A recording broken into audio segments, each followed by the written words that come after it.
ലോകേഷ് കനകരാജിന്റെ ഒരു പടം, രജനീകാന്തിന്റെ ഒരു പടം, അനിരുദ്ധിന്റെ ഒരു പടം, ഇതിൽ കൂടുതൽ വേറെ എന്ത് വേണം അല്ലേ? സത്യത്തില് ഇന്നൊരു പ്രൊമോ കണ്ടു കഴിഞ്ഞിട്ട്, ഒരു വീഡിയോ കണ്ടു കഴിഞ്ഞിട്ട് 100 Days to Go നിങ്ങൾ എല്ലാവരും കണ്ടു കാണും. കാണാത്തവർ ഇപ്പൊ കണ്ടോളൂ. കാരണം കിട്ടില്ല സാധനം. കിട്ടില്ലെന്ന് പറഞ്ഞു കഴിഞ്ഞാൽ 100 ദിവസങ്ങൾ കൂടി ബാക്കി എന്ന് കാണിക്കുന്ന തരത്തിലൊരു ഹൈപ്പ്, ഒട്ടും ഹൈപ്പില്ലാത്തൊരു സാധനത്തിനെ, ഒരു പടത്തിനെ ഇത്രയും നാൾ എവിടെയാണ് അപ്ഡേറ്റ് എന്ന് പറഞ്ഞ് ചോദിച്ചുകൊണ്ടിരിക്കുന്ന ഒരു സാധനം അതങ്ങ് ഇറക്കി വിട്ട്, ഒരു കിട്ടിലെ സാധനം ഇറക്കി വിട്ട് ഒരു ഹൈപ്പ് ഉണ്ടാക്കാനായിട്ട് ഈ മനുഷ്യരെ കൊണ്ടല്ലാണ്ട് വേറെ ആരെ കൊണ്ട് സാധിക്കുന്ന എനിക്ക് തോന്നുന്നില്ല. ലോകേഷ് കനകരാജ് എന്ന് പറയുന്ന ഒരു മനുഷ്യനെ കുറിച്ച് നമ്മൾ ഇടയ്ക്കിടയ്ക്ക് പറയുന്ന സമയത്ത് പല ആൾക്കാർ ചോദിക്കും, ലോകേഷ് അത്ര വലിയ ഡയറക്ടറാണോ? സത്യം പറഞ്ഞ ലോകേഷ് എന്ന് പറയുന്ന ഒരു ഡയറക്ടർ മാത്രമല്ല, ഒരു വലിയൊരു ബ്രാൻഡാണ്. കാരണം പടങ്ങളൊക്കെ ഇറക്കുന്ന സമയത്ത് ഓരോന്നിനും ഒരു ലീഗ് കീപ്പ് ചെയ്തുകൊണ്ടാണ് ആ പടം ഇറക്കുന്നത്. ശരിക്കും ഇതിന്റെ അവസാന ഭാഗത്ത് കാണിക്കുന്ന ഒരു ഫ്രെയിം കണ്ട സമയത്ത് തന്നെ ലിറ്ററലി ആ ദേവ എന്ന് പറയുന്ന ക്യാരക്ടറിനെ എങ്ങനെ പ്ലേസ് ചെയ്തേക്കുന്നു എന്നുള്ളൊരു കാര്യം പോലെ ഒരു ബ്രില്യൻസ് ആണെന്നുള്ളൊരു കാര്യം തോന്നിപ്പോയി. 100 Days to Go എന്ന് പറയുന്ന സാധനം സാധാരണ ഒരു ട്രെയിലറോ അല്ലെങ്കിൽ വീഡിയോ പ്രൊമോ പോലെ ഒരു പോയിന്റ് എത്തിയതിനു ശേഷമല്ല ഹൈപ്പ് കിട്ടുന്നത്. ഇതിന്റെ തുടക്കം മുതലേ ഹൈപ്പാണ്. കാരണം ഫസ്റ്റ് ഷോട്ടിനകത്ത് നമുക്ക് ഇവിടെ കാണാൻ പറ്റുന്ന ഒരു കാര്യം എന്ന് പറയുന്നത്, ഒരാള് ഒരു മൈക്ക് പിടിച്ചുകൊണ്ട് ഇങ്ങനെ വരുന്ന ഒരു കാര്യമാണ് ഇവിടെ കാണാൻ സാധിക്കുന്ന ഒരു കാര്യം എന്ന് പറയുന്നത്. അവിടെ ഒരുപാട് പേര് ജോലി ചെയ്തിട്ട് കാണാൻ സാധിക്കുന്നുണ്ട്. ഈ ഒരു സ്ഥലം ഏതാണെന്നുള്ളൊരു കാര്യം ചോദിക്കുകയാണെന്നുണ്ടെങ്കിൽ മനസ്സിലാവാത്തവർക്ക് ഞാൻ കൃത്യമായിട്ട് പറഞ്ഞുതരാം. കൂലി എന്ന് പറയുന്ന ആ ഒരു പേര് പോലെ തന്നെ ഒരു പോർട്ട്, ഒരു സീ പോർട്ടിൽ നടക്കുന്ന ഒരു കഥയാണ് ഈ സിനിമയിലൂടെ കാണിക്കാനായിട്ട് പോകുന്നത് എന്നുള്ളൊരു കാര്യം തന്നെ നമ്മൾ മനസ്സിലാക്കാനായിട്ട്. അതായത് കടലിലൂടെ വരുന്ന പലതരത്തിലുള്ള സാധനങ്ങളുടെ സ്മഗ്ലിംഗ് പോലെയുള്ള കാര്യങ്ങളെ എടുത്തു കാണിക്കുന്ന, അതിനെതിരെ നിൽക്കുന്ന ഒരു കഥാപാത്രങ്ങളും അതിന് വേണ്ടി നിൽക്കുന്ന കഥാപാത്രങ്ങളുടെ ഒരു കഥ പറയുന്ന ഒരു സിനിമയാണ് കൂലി എന്നുള്ളൊരു കാര്യം വളരെ സിമ്പിൾ ആയിട്ട് പറയാം. സോ ആരാണ് ഈ ഒരു കഥാപാത്രം എന്നുള്ളൊരു കാര്യം ചോദിക്കുകയാണെന്നുണ്ടെങ്കിൽ, ഈ ഒരു തല കാണുന്ന സമയത്ത് നിങ്ങൾക്ക് വളരെ വ്യക്തമായിട്ട് മനസ്സിലായി കാണും, നമ്മുടെ മലയാളം ആക്ടറായിട്ടുള്ള സൗബിൻ ഷാഹിറാണ് ഈ നടന്നു പോകുന്ന മനുഷ്യൻ എന്ന് പറയുന്നത്. ഡയൽ എന്ന് പറയുന്ന ക്യാരക്ടറാണ് ഈ നടന്നു പോകുന്നത്. ഡയലിന് ഒരുപാട് പ്രത്യേകതകളുണ്ട്. കാരണം ഡയൽ നടന്നു പോകുന്ന സമയത്ത് ഒരു മൈക്ക് പിടിച്ചുകൊണ്ടാണ് നടന്നു പോകുന്നത്. ഇവർക്കൊക്കെ വേണ്ടി എന്തോ കാര്യങ്ങൾ പറയാനായിട്ട് ഇവരുടെയൊക്കെ ലീഡറായിട്ട് നിൽക്കുന്ന ഒരു കഥാപാത്രമായിരിക്കാം ഡയൽ എന്ന് പറയുന്നത്. ഡയൽ നടന്നു പോകുന്ന സമയത്ത് ബാക്കിയുള്ള ക്യാരക്ടേഴ്സ് എല്ലാം നീങ്ങി പോകുന്നുണ്ട്. സോ ഇയാൾ എന്ത് ക്യാരക്ടറാണ്, നായകനാണോ വില്ലനാണോ എന്നുള്ളൊരു കാര്യം പറയേണ്ട ആവശ്യമില്ല. ഒരു പരിധി വരെ ഇയാൾ ഒരു വില്ലൻ ആവാനായിട്ടുള്ള ചാൻസ് ആണെന്നുള്ളൊരു കാര്യം തന്നെയാണ് നമുക്ക് മനസ്സിലാക്കാൻ സാധിക്കുന്നത്. അടുത്തൊരു സീനകത്ത് കാണാൻ പറ്റുന്ന ഒരു കാര്യം എന്ന് പറയുന്നത്, വേറൊരാളുടെ ഒരു ബാക്ക് ഷോട്ടാണ്. ഒരുപാട് മുടിയുള്ള ഒരു മനുഷ്യൻ, അയാൾ ഇങ്ങനെ നടന്നു പോകുന്ന ഒരു ബാക്ക് ഷോട്ടാണ് നമുക്ക് കാണാൻ സാധിക്കുന്ന ഒരു കാര്യം എന്ന് പറയുന്നത്.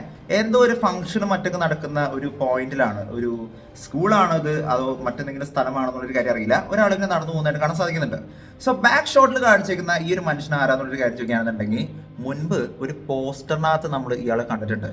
ഇത് മറ്റാരുമല്ല, കന്നഡ സൂപ്പർ സ്റ്റാർ ആയിട്ടുള്ള ഉപേന്ദ്രയാണ് ഈ ക്യാരക്ടർ എന്ന് പറയുന്നത്. ഉപേന്ദ്രനെ എത്ര പേർക്ക് അറിയുമെന്ന് അറിയില്ല, ബട്ട് അദ്ദേഹം വലിയൊരു സ്റ്റാർ ആണ് ഉപേന്ദ്ര എന്ന് പറയുന്നത്. സോ ഉപേന്ദ്രയാണ് ഇത് നടന്നു പോകുന്നത്. ഉപേന്ദ്രയുടെ പോസ്റ്റർ മുൻപ് തന്നെ ഞാൻ എടുത്തു നോക്കുന്ന സമയത്ത്, അതായത് കൂലിയുടെ പോസ്റ്റേഴ്സിലൊക്കെ വന്നിരിക്കുന്ന സമയത്ത് ഉപേന്ദ്രയുടെ പോസ്റ്റർ ഞാൻ എടുത്തു നോക്കുന്ന സമയത്ത് ഒരു പ്രത്യേകത ഉണ്ടായിരുന്നു. കാരണം ഉപേന്ദ്രയുടെ പോസ്റ്ററിൽ അദ്ദേഹത്തിന്റെ കൈകളിൽ ഒരു ഹുക്ക് കാണാൻ സാധിച്ചിരുന്നു. ഇങ്ങനെ നിൽക്കുന്ന ഒരു ഹുക്ക് കാണാനായിട്ട് സാധിച്ചിരുന്നു. ഈ ഹുക്ക് എന്താണെന്ന് നോക്കുകയാണെന്നുണ്ടെങ്കിൽ, യൂണിയൻകാർ അല്ലെങ്കിൽ ഈ പോർട്ടിലൊക്കെ വർക്ക് ചെയ്യുന്ന ആൾക്കാർ ചാക്കൊക്കെ പൊക്കാനായിട്ട് ഉപയോഗിക്കുന്ന ഒരു ഹുക്കാണ്. ചാക്ക് ഇങ്ങനെ നിലത്ത് ഇങ്ങനെ എടുത്ത് പൊക്കാനായിട്ട് ഉപയോഗിക്കുന്ന ഒരു ഹുക്കാണ് ഈ ഒരു സംഭവം എന്ന് പറയുന്നത്. സോ ഈ ഹുക്ക് ഇയാളുടെ കയ്യിലുണ്ടെന്നുണ്ടെങ്കിൽ ഒരു കാര്യം വ്യക്തമാണ്, ഇയാളും ആ പോർട്ടിൽ ജോലി ചെയ്യുന്ന ഒരാളായിരിക്കാം അല്ലെ. ഉപേന്ദ്ര എന്ന് പറയുന്നത് ഈ പോർട്ടിൽ ജോലി ചെയ്യുന്ന ഒരാളായിരിക്കാം. ഈ ഉപേന്ദ്ര ചെയ്തേക്കുന്ന ക്യാരക്ടറിന്റെ പേര് എന്ന് പറയുന്നത് കലേഷ എന്നാണ്. സോ അടുത്തതായിട്ട് നമുക്ക് കാണാൻ പറ്റുന്ന ഒരു കഥാപാത്രം എന്ന് പറയുന്നത് ഒരു മൊട്ടത്തലേനെയാണ്. ശരിക്കും ഒരു മൊട്ടത്തലേനെ കാണുന്ന സമയത്ത് എനിക്ക് പെട്ടെന്ന് ഫഹദ് ഫാസിലിനെ ഓർമ്മ വന്നു. നമ്മുടെ പുഷ്പ സിനിമയിലൊക്കെ വന്നേക്കുന്ന ക്യാരക്ടറിനെ പോലെ പെട്ടെന്നൊക്കെ തോന്നിപ്പോയി. പക്ഷേ ഇതാള് കുറച്ചും കൂടി പ്രായമുള്ളൊരു മനുഷ്യനാണ്. ഇതാരാന്നുള്ളൊരു കാര്യം ചോദിക്കുകയാണെന്നുണ്ടെങ്കിൽ, സത്യരാജിന്റെ ക്യാരക്ടറാണ്. സത്യരാജ് ചെയ്തേക്കുന്ന രാജശേഖർ എന്ന് പറയുന്ന ഒരു ക്യാരക്ടറാണ് ഇവിടെ വന്നേക്കുന്ന ഒരു ക്യാരക്ടർ എന്ന് പറയുന്നത്. രാജശേഖറിന്റെ കൈകളിൽ നമുക്ക് ഇവിടെ ഒരു വയർ പോലൊരു സംഭവം കാണാൻ സാധിക്കുന്നുണ്ട്. സോ ഇയാളുടെ കഥാപാത്രം എന്ന് പറയുന്നത് വളരെ മിസ്റ്റീരിയസ് ആണ്. കാരണം നായകനും ആവാം അല്ലെങ്കിൽ വില്ലനും ആവാം, രണ്ടിനും പൊട്ടൻഷ്യൽ ഉള്ള ഒരു ക്യാരക്ടറാണ് ശരിക്കും ഈ രാജശേഖർ എന്ന് പറയുന്ന ഇദ്ദേഹത്തിന്റെ കഥാപാത്രം എന്ന് പറയുന്നത്. ഇദ്ദേഹത്തിന്റെ ലുക്സ് മറ്റൊക്കെ കാണുന്ന സമയത്ത് ഒരു വില്ലൻ ലുക്കാണെന്നൊക്കെ കാണാൻ സാധിക്കുന്നുണ്ട് അല്ലെ. ആ ഒരു ബാക്ക് ഷോട്ട് കാണുന്ന സമയത്ത് ഒരു വില്ലൻ ലുക്കാണ് കാണാൻ സാധിക്കുന്നത്. ഇതിന് ശേഷം വരുന്ന ആളെ കുറിച്ച് വളരെ വ്യക്തമായിട്ട് നമുക്ക് പറയാനായിട്ട് പറ്റും. ഈ സിനിമയിലെ കൊടൂര വില്ലനെയാണ് നമുക്കിവിടെ കാണാൻ സാധിക്കുന്ന ഒരു കാര്യം എന്ന് പറയുന്നത്.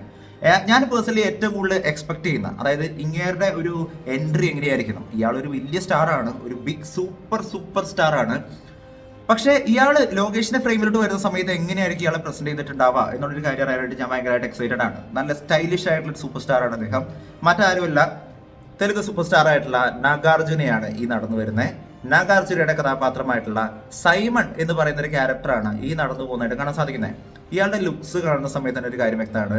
ഇയാളുടെ കൈകളിൽ 2 സ്വർണത്തിന്റെ ഒരു ബാഡ്ജിങ് ഉള്ള വലിയൊരു മോതിരം എന്നൊക്കെ കാണാൻ സാധിക്കുന്നുണ്ട്. ഇതിന് മുൻപ് വന്നേക്കുന്ന ഇദ്ദേഹത്തിന്റെ തന്നെ പോസ്റ്റേഴ്സുകൾ നമ്മളൊന്ന് എടുത്ത് നോക്കുകയാണെന്നുണ്ടെങ്കിൽ, അവിടെ നമുക്ക് ഒരുപാട് വാച്ചും അങ്ങനെ വലിയ റെഫറൻസുകൾ നമുക്ക് കാണാൻ സാധിക്കും. ശരിക്കും ഈ സിനിമയിൽ നമ്മളൊന്ന് എടുത്ത് നോക്കുകയാണെന്നുണ്ടെങ്കിൽ ഒരുപാട് വാച്ചുകൾ നമുക്ക് കാണാൻ സാധിച്ചായിരുന്നു അല്ലെ.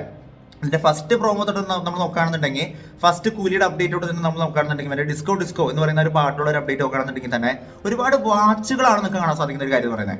എല്ലാ ഒരുപാട് കണ്ണികളുണ്ട്. ഈ വാച്ചുകളെല്ലാം ഇന്റർലോക്ഡ് ആണ്. സോ ഈ സിനിമയിൽ വാച്ചുമായിട്ട് ബന്ധപ്പെട്ടുകൊണ്ട്, അതായത് റോളക്സ് പോലെ എന്തെങ്കിലും വാച്ചുകളുമായിട്ട് ബന്ധപ്പെട്ടുകൊണ്ടോ അല്ലെങ്കിൽ സ്വർണത്തിന്റെ സാധനങ്ങളും അല്ലെങ്കിൽ അതിന്റെ സ്മഗ്ലിങ്ങുമായിട്ട് ബന്ധപ്പെട്ടുകൊണ്ടുള്ള ഒരു കഥയാവാനായിട്ടുള്ള ചാൻസ് വളരെ കൂടുതലാണ്. അതിന് ലീഡ് ചെയ്യുന്ന ദ മെയിൻ ലീഡറാണ് ഇവിടെ നിൽക്കുന്ന ഈ ഒരു സൈമൺ എന്ന് പറയുന്ന ഒരു കഥാപാത്രം എന്ന് പറയുന്നത്.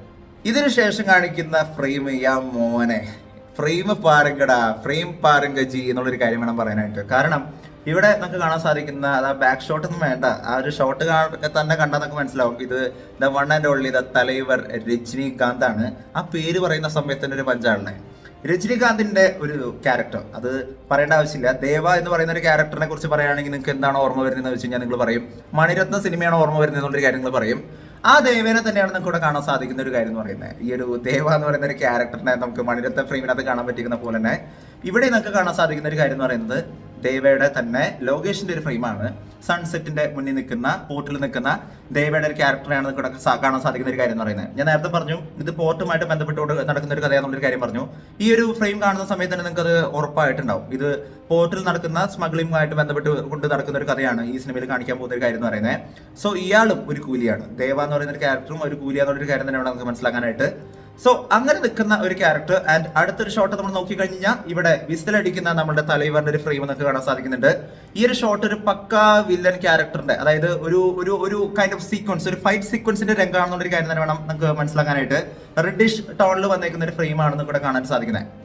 സോ അങ്ങനെ നിൽക്കുന്ന തലൈവറിന്റെ ഒരു വെള്ളയാട്ടമാണ് ഈ ഒരു സംഭവം. ഒരു 30 സെക്കൻഡ് കൊണ്ട് കോരിത്തരിപ്പ് തരാനായിട്ട് സാധിക്കുമോ എന്നുള്ളൊരു കാര്യം ചോദിക്കുകയാണെന്നുണ്ടെങ്കിൽ ഒരു സാധനം എടുത്തു വെച്ചുകൊണ്ട് നേരെ അനിരുദ്ധിന്റെ കയ്യിലോട്ട് അങ്ങ് കൊടുത്താൽ മതി. കാരണം ഈ പ്രൊമോയുടെ ഏറ്റവും വലിയ ഹൈലൈറ്റ് എന്താണെന്ന് വെച്ച് കഴിഞ്ഞാൽ ബാക്ക് ഷോട്ട് എല്ലാം അടിപൊളിയാണ്, ക്യാരക്ടേഴ്സ് അടിപൊളിയാണ്, ലോകേഷിന്റെ ഫ്രെയിംസ് എല്ലാം അടിപൊളിയാണ്, എല്ലാം അടിപൊളിയാണ്. പക്ഷേ അനിരുദ്ധിന്റെ ഒരു മ്യൂസിക്കൽ പരിപാടി എന്റെ പൊന്നെ, ഇതുവരെയുള്ള കൂലിയുടെ ഒരു പെർസ്പെക്റ്റീവിനെ തന്നെ വേറെ ലീഗിലോട്ട് മാറ്റി മറിച്ചുള്ളൊരു കാര്യം തന്നെയാണ് പറയാനായിട്ട്.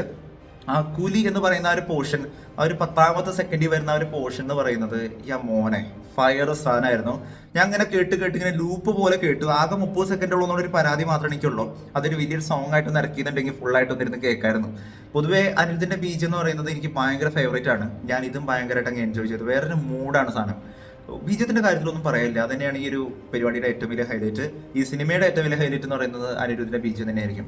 എനിവേസ് 100 days to go എന്നുള്ള രീതിക്ക് ഒരു ബാഡ്ജിങ് കൊടുത്തുകൊണ്ട് കൂലി എന്ന് പറയുന്ന ഒരു ഫ്രെയിം, ആ ഒരു റൗണ്ട് അല്ല ഇതിങ്ങനെ നിൽക്കുന്ന ഒരു ഫ്രെയിമാണ് ഇവിടെ കൊടുത്തിരിക്കുന്നത്.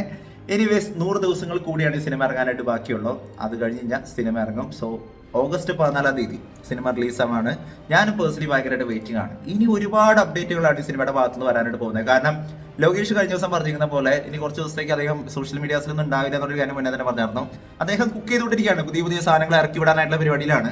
സോ ഒരു വലിയൊരു പടം തന്നെയായിരിക്കും കൂലി എന്നുള്ളൊരു കാര്യം. കഴിഞ്ഞ ദിവസം അനിരുദ്ധിന്റെ തന്നെ ഒരു പോസ്റ്റ് കാണാൻ സാധിച്ചായിരുന്നു. കൂലി എന്ന് പറയുന്നത് ഒരു വേറെ ട്രീറ്റ്മെന്റ് ആണെന്നുള്ളൊരു കാര്യം പറഞ്ഞായിരുന്നു. സോ എന്തായാലും തലൈവർ രജനീകാന്തിന്റെ ഒരു ജയിലർ പോലത്തെ മറ്റൊരു സംഭവമായിട്ട് മാറട്ടെ ഈ ഒരു സിനിമ എന്നുള്ളൊരു കാര്യം പ്രതീക്ഷിക്കാം. തിയേറ്ററിൽ ഗൂസ് ബംസ് വരുന്ന തരത്തിലുള്ള ഫ്രെയിംസുകൾ ഈ സിനിമയ്ക്ക് അത് ഉണ്ടാവട്ടെ, പരിപാടികൾ ഉണ്ടാവട്ടെ. എന്താണ് നിങ്ങൾക്ക് തോന്നുന്നത്? ഒരു സ്മഗ്ലിങ്ങുമായിട്ട് ബന്ധപ്പെട്ടുകൊണ്ടുള്ള ഒരു കഥയാണോ? എന്താണ് നിങ്ങളുടെ അഭിപ്രായമുള്ളൊരു കാര്യം നിങ്ങൾ താഴെ ഒന്ന് കമന്റ് ചെയ്യുക. വീഡിയോ ഇഷ്ടപ്പെട്ടോ? എന്താണ് നിങ്ങളുടെ അഭിപ്രായമുള്ളൊരു കാര്യം താഴെ ഒന്ന് കമന്റ് ചെയ്യുക. വീഡിയോ ഇഷ്ടപ്പെട്ടെങ്കിൽ വീട്ടിലേക്ക് ചെയ്യുക, വീഡിയോ മാക്സിമം പേരിലോട്ട് ഷെയർ ചെയ്യുക. ചാനൽ ഇഷ്ടപ്പെടുന്നുണ്ടെങ്കിൽ സബ്സ്ക്രൈബ് ചെയ്യുന്ന കാര്യത്തിൽ പരിഗണിച്ചേക്കുക. തൊട്ടടുത്തുള്ള ബെല്ലൈക്കൺ കൂടി അമർത്തിക്കുകയാണെന്നുണ്ടെങ്കിൽ ലേറ്റസ്റ്റ് ആയിട്ട് വരുന്ന വീഡിയോയുടെ അപ്ഡേറ്റുകളെല്ലാം നിങ്ങൾക്ക് ഉടനെ ലഭിക്കുന്നതായിരിക്കും. മറ്റൊരു വീഡിയോ ആയിട്ട് വീണ്ടും വരുന്നവരെ ഇറ്റ്സ് ബീൻ നോൺ സിബസ് സൈനിങ് ഔട്ട്. ബൈ.